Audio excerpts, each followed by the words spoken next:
Okay, welcome back to part 2. We're going to quickly go over playing the game of Fantasy Quest. Fantasy Quest is played over a number of days. Each day consists of 2 phases performed in order.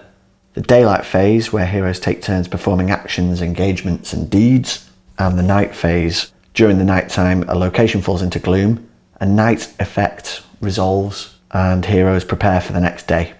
And unless the game is won beforehand, the game ends at the completion of the daylight phase on the 25th day, at which point all of the land will have fallen into gloom. The daylight phase. This starts with breaking camp. Each hero takes a number of action points, which are these tokens here, equal to his current health points. Then, starting with the first hero and continuing clockwise, heroes take turns.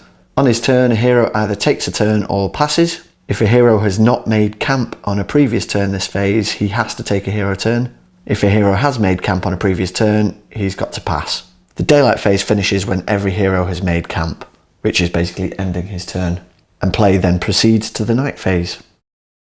On his hero turn, the hero must first engage all enemies at his location, if there are any. Once these engagements are concluded, and assuming the hero hasn't made camp, he must either perform an action if he's got any action points remaining, or declare he's finished for the remainder of this phase by making camp. Making camp is just ending the day for that hero. During a hero's turn, if there's any enemies at that hero's location, he has to engage each enemy in the order of his choice before being allowed to perform an action or make camp. So basically every day, heroes take it in turns to perform actions. When performing an action, hero spends an action point, so you just move the action token off your hero card to show that you're performing an action. When you spend the action point, you can do one of the following: move, clear, search, hide, confront, rest, discover, market, or regale. To perform a move action, you just move to an orthogonally adjacent location in any direction, but you can't move diagonally unless you have an ability that says that you can. To clear, you remove an obstacle present at your location. So you do a clear action and remove the obstacle, and whenever you clear an obstacle, you get to draw a loot token from the loot bag, and you'll get a random reward, which in this case is nothing. Brilliant. You usually get a little benefit like one of these, a free bag of gold, or a shovel, which allows you to gain a clear action, which would have been useful when you'd taken the clear action in the first place. To do a search action, you must be in an empty location, and you simply draw an encounter card that matches the terrain type of your location. So this guy here is in a forest, so if he does a search action, he just draws a forest encounter card, like so. To hide, you simply take your hidden token and place it on your hero to show that he is now hidden. And that allows you to evade certain negative effects like weather, and it also allows you to discard the hidden token to gain the element of surprise in combat, which will give you +1 fight for the first round of that combat. It will also prevent enemies from getting the jump on you. Confront allows you to attempt to defeat a quest, place or stranger encounter at your location and try and gain a reward of cards or gold. So if this guy is in the forest and he comes up against the sacred shrine, which is in his location, he could confront that location and attempt to overcome its sneak value to defeat it. If his location is clear, a hero can take a rest action. So this guy could have a rest action here, and that allows you to regain a health that you've lost.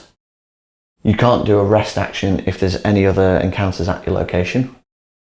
To discover, a hero moves a card from his hand into the play area. So say for example we're carrying a thunder hammer in our hand as a rumour, and it can be found in the lava canyon. Well, if our hero is in the lava canyon, he can play a discover action to take the card from his hand and put it into play, and he now gains the benefit of that card. So this card, for example, before battle allows you to basically do a point of damage to your enemy or an ancient, so you can hurl that at your enemy before you make an attack. And once that card's in play, it just stays in play for the rest of the game until an effect removes it, or the hero discards it for some reason. To do a market action, a hero buys or sells cards with the option to pay gold to regain health points. Usually you can only do a market action in Sprawl City, but certain cards will tell you you're allowed to take market actions, and what you do is decide on the kind of reward that you want to buy, item, ally, title or spell. You draw the top 4 cards from that deck, and you have to try and buy at least one of them if you can afford it. And that card then comes straight into play from the market action. Usually when you get a reward, it goes into your hand as a rumour, but the market action is special. It allows you to bring that item or ally or spell or title directly into play. So you pay the gold value and it comes down into your assets and stays in play. And also, whenever you take a market action, you can spend 1 gold per health to regain any lost health points. And the last action is Regale, which allows the hero to complete his current saga chapter. So for example, this guy's chapter 1 is Take Fortress. So there's a bunch of flavour text here that you can read out, and basically what you have to do is play the mountain and plains keywords to complete that chapter. So you must have either in play or in your hand 2 cards, one with the word mountain and one with the word plains on the card. If you're only playing with 1 to 2 heroes, you need that 3rd keyword as well, which in this case would be enemy. So in a 1-player or 2-player game, to complete this chapter, you would need to reveal 3 cards, one with mountain, one with plains, and one with enemy. And all you do is simply read the card out and point to those keywords. So, for example, it's a 3-player game. So to complete this chapter, all I need to do is reveal a card either in my hand or in play that has the mountains and plains keywords.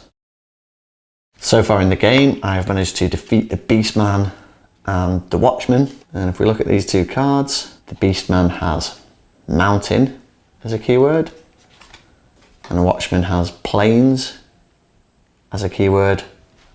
So I'd simply reveal those 2 cards, play a Regale action, and complete that chapter. The other requirement to complete a chapter is on your chapter card itself, and that says spend 5 gold on 1 Regale action. So you have to have the gold as well as the cards. Once you've spent the gold, you gain a maximum hit point and a level 1 skill, and in this case go to chapter 2. So you just flip that over and you're on to the next chapter. Then you complete chapter 2, then 3, flip that over to chapter 4, and if you complete chapter 4 you get to go into your finale, which is a final test. And if you beat the finale, you get your totem, and by that point you'll be absolutely kick-ass and you'll have a chance at beating one of the ancients in combat. Okay, that's not focusing, but it doesn't matter, you don't need to see that right now. Whenever you make a move action into a new location, if that location doesn't already have an encounter in the space, you must draw an encounter for that space. So this one's a forest, would have to draw a forest encounter. Simply draw it from the top of the deck and place it into play on that location, and then you get the chance to interact with it. If it's an enemy, you have to interact with it immediately, and if you're not hidden, that enemy will surprise you. So especially for starting heroes, when you're out moving about, it's a good option to hide before you do anything, otherwise the enemies are going to get the jump on you. So to confront an encounter, the hero must be at a location with no obstacles on it and with 1 or more encounter cards of either quest, place or stranger type. And this is the meat and bones of Fantasy Quest. You walk around the world seeking out encounters and overcoming them, and your saga will give you the idea of which kinds of encounters you want to go for. And it starts off quite simply. Chapter 1 of the Take Fortress saga requires you to go into the mountains and the plains, so a hero with this saga would simply head off towards mountains and plains encounters and try and find things that he can overcome. Here we've got a warrior who has a starting fight of 3 plus 2 for his class, that's 5, so we know he's a pretty good fighter. He needs to head into the mountains for his keyword. Mountains generally, little tip, mountains are full of enemies. So this guy is going to be wanting to move towards the nearest mountain. So his first couple of move actions would probably be in this direction. But since the player's taken in turns, he'll have to take his time to get there. So he could do 1 move action to here, and he's going to have to pull a forest encounter. Have a look at the encounter.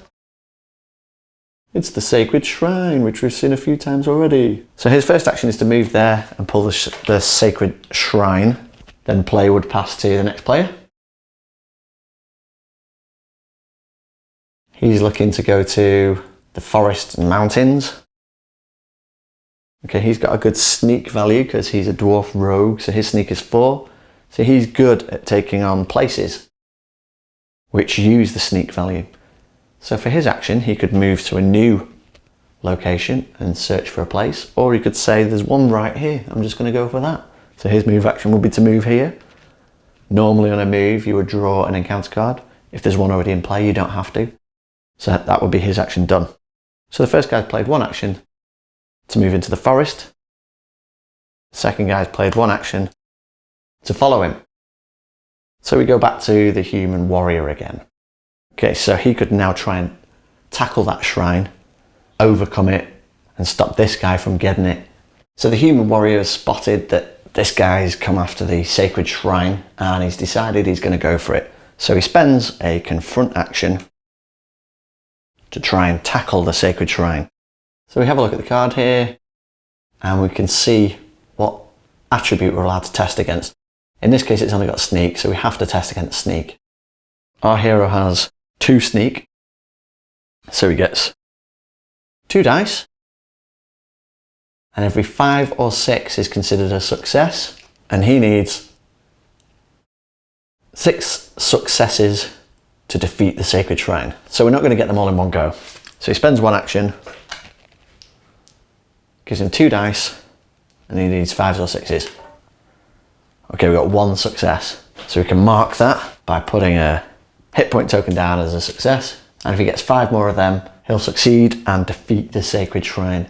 Okay, so this is an extremely pie in the sky move for this guy because he's got a low sneak. He's not going to do it in 1 round, but it gives you an idea of how confront works. When this guy does a confront action next turn, he spends 1 action. He's got 4 sneak, so he gets 4 dice. And no successes. This guy sucks. Okay, and then play passes back, and this guy gets another shot at it. Successes are cumulative over the turns, over the course of a day. If he does somehow manage to pick up 6 successes, he'll beat that encounter. If neither hero gets 6 successes by the end of the day, all of those accumulated successes are gone. They're discarded. It was a fruitless effort by both heroes, and neither of them have been able to discover the sacred shrine and its hidden secrets. Once each day, a hero can call upon fate to gain an automatic success, and all you do is spend 1 fate token to gain a free success. So you just spend the fate, gain a success, and you're not allowed to spend fate for the rest of that day. Fate tokens are limited, so if you spend them all, they're gone for good. However, heroes can also use cards in hand called rumours as fate tokens. So once you run out of fate, you can still gain 1 automatic success per day by discarding a card as fate. So if I've decided I'm never going to get this winged helm, I'm never going to find it, I could discard this card to get me 1 success on any test. Places and quests are fairly straightforward. Strangers are another matter. So let's say our hero's first action, because this guy needs a plains encounter anyway, so his first action is to move 1 into the plains. So he spends his action point, draws a card from the top of the plains deck, which, oh no, is this one. Cleric. So she's got a number of stats here, and with strangers, you're only interested in this one here, influence. Okay, that's how many successes it takes to influence that stranger into potentially becoming an ally. The other stats are all if you piss them off and make them an enemy stranger. So we'll see how that works. You draw the encounter. On a later turn, you spend an action to confront that stranger. This cleric has an influence value of 3, so we need 3 successes to influence her and defeat the encounter. Our dwarf rogue has an influence of 2 here, so he has 2 dice, spends an action point, and rolls 2 dice. Okay, you got no successes, which is unfortunate. If he'd have rolled a success, he'd have put it down in front of him, and it's treated the same as every other encounter.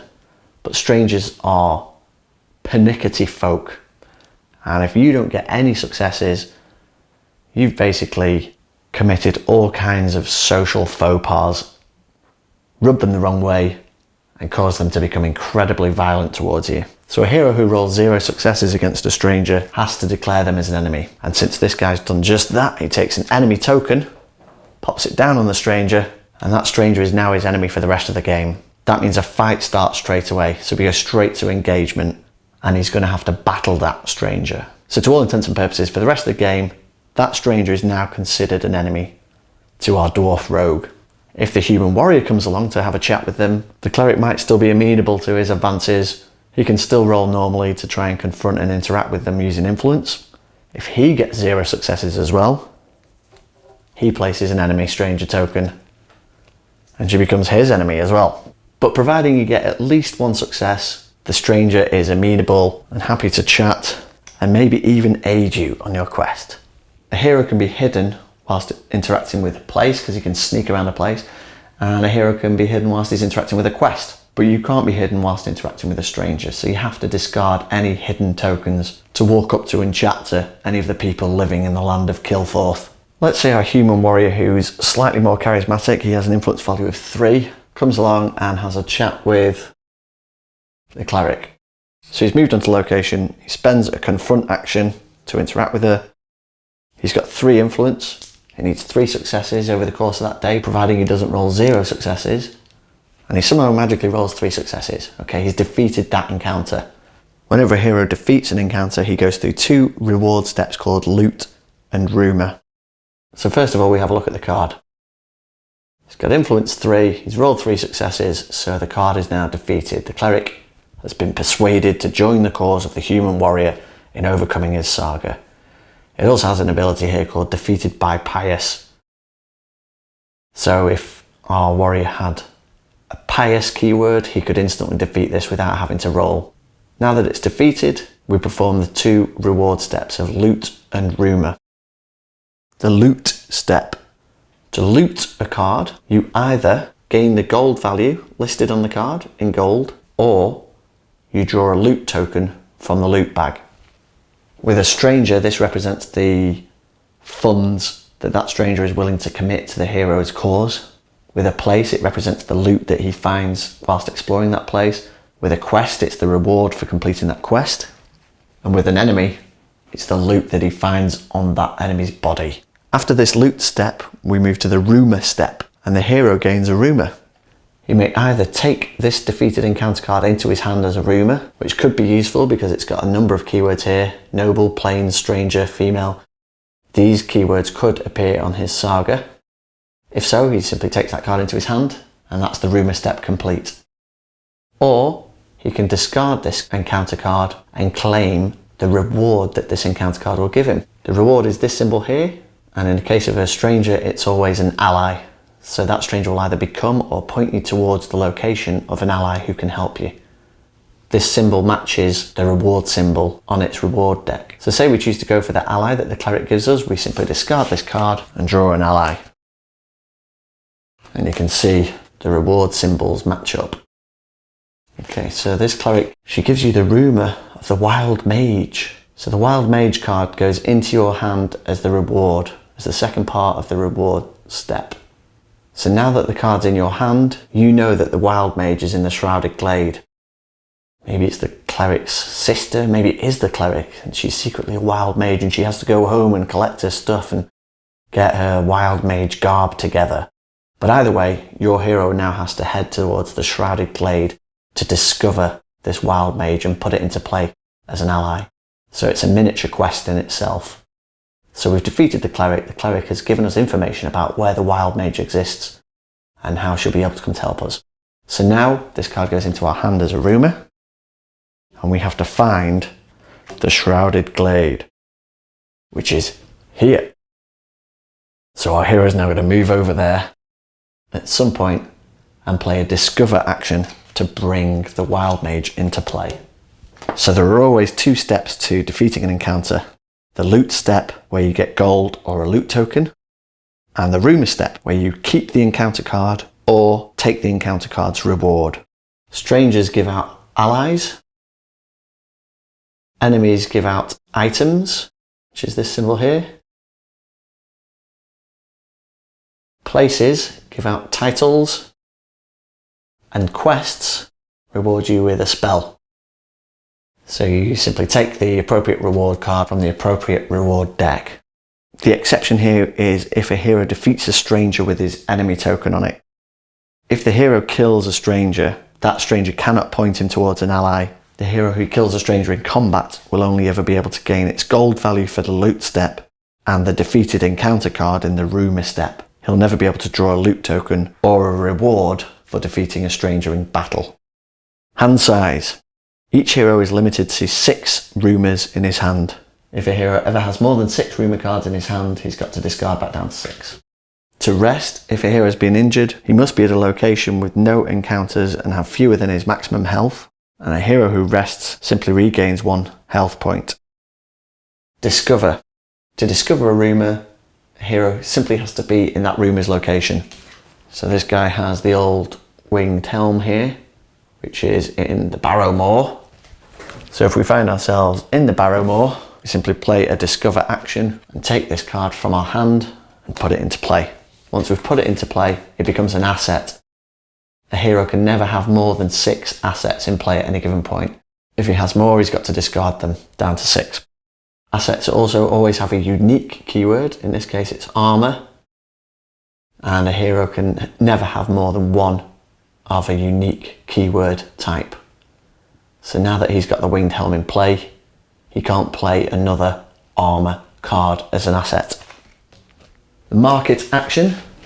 A hero's got to be in Sprawl City for a market action unless an encounter card allows him specifically to use a market action. When a hero performs a market action, there are 3 options: heal, purchase, or sell. To heal, a hero simply pays 1 gold per hit point that he wants to heal. To purchase, a hero draws the top 4 cards from a single reward deck. He must purchase one of them by paying its gold cost, and he puts it straight into play as an asset, and discard any cards that are not purchased. And finally, sell. A hero can discard 1 or more rumours or assets. Each discarded card earns the hero gold equal to half the card's total gold value rounded down. So if our hero has this card in play or in his hand, it has a gold value of 2. So discard this card and gain 1 gold if he sold it. We've already covered Regale, but it involves matching the keywords and encounter cards to the keywords on your saga chapter to complete all the chapters. Once a hero's completed all of his chapters, he goes into his finale. This guy's finale is to storm the keep. So the finale is placed into Spire Tor. Only that hero can attempt the finale. This one has a fight test of 6 to be defeated. It can be defeated over a number of hero turns, like any other encounter. And once it's defeated, if the hero goes to Spire Tor and overcomes this Take Fortress, Storm the Keep finale, he claims the reverse side of that card, which in this case is a stronghold, a totem.